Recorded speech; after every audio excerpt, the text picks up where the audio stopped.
ఎప్పుడైనా వాలెట్ ఖాళీగా ఉండి, డబ్బులు లేని లోకంలో నేను ఎలా బ్రతుకుతాను అని ఆలోచించారా? ఈ ప్రపంచంలో డబ్బు అనేదే లేకపోతే మనందరం ఎలా బ్రతికేవాళ్ళం? ఎప్పుడైనా ఆలోచించారా? ఆలోచించండి. ఎందుకంటే ఈరోజు మనం అలాంటి ఒక ఫన్నీ టాపిక్ని డిస్కస్ చేయబోతున్నాం. డబ్బులు లేకపోతే ఏమవుతుందో చూద్దాం.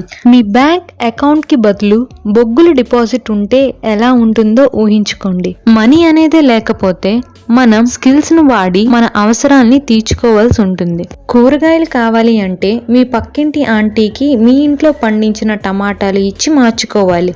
బిర్యానీ కావాలి అంటే మీ ఫేవరెట్ సినిమా డైలాగ్ చెప్పడం నేర్చుకోవాల్సిందే. ఒకవేళ బస్ ఎక్కాలంటే డబ్బులు లేకుండా మీరేం చేస్తారు? పాట పాడతారా? డాన్స్ చేస్తారా? డబ్బులు లేని లోకంలో సినిమా టికెట్లు కొనడం కష్టం.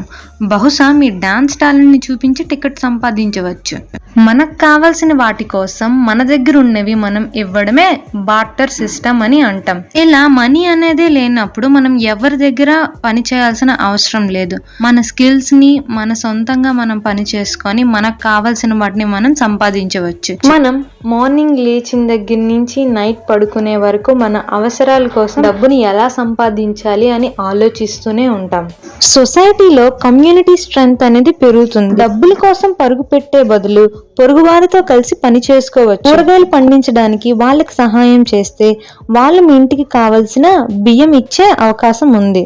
డబ్బులు లేకపోతే మనుషుల్లో అత్యాశ అనేది కొంతవరకు తగ్గొచ్చు. మంచి స్కిల్ ఉన్న వాళ్ళకి మాత్రం రెస్పెక్ట్ అనేది డబ్బుల్లో ఉంటుంది. డబ్బులు లేకపోయినా టెక్నాలజీ మాత్రం ఉండొచ్చు. మీకు ఏం అవసరమో దానికి బదులుగా మీరు ఏం ఇవ్వగలరో కనెక్ట్ చేసేయచ్చు. డబ్బు లేని లోకం కోసం ఆలోచించడం ఇంట్రెస్టింగ్ గా ఉన్నా దానితో పాటు కొన్ని బెనిఫిట్స్ అలాగే కొన్ని సమస్యలు కూడా ఉంటాయి.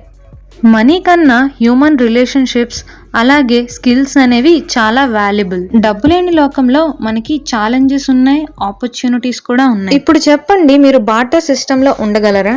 సడన్ గా అందరం బార్టర్ సిస్టంలోకి కన్వర్ట్ అయిపోతే మీరు ఏ స్కిల్ ని యూజ్ చేసుకొని జీవిస్తారో కామెంట్ చేయండి. If you like this content please like, share and subscribe. మళ్ళీ కలుద్దాం. Tata, by by.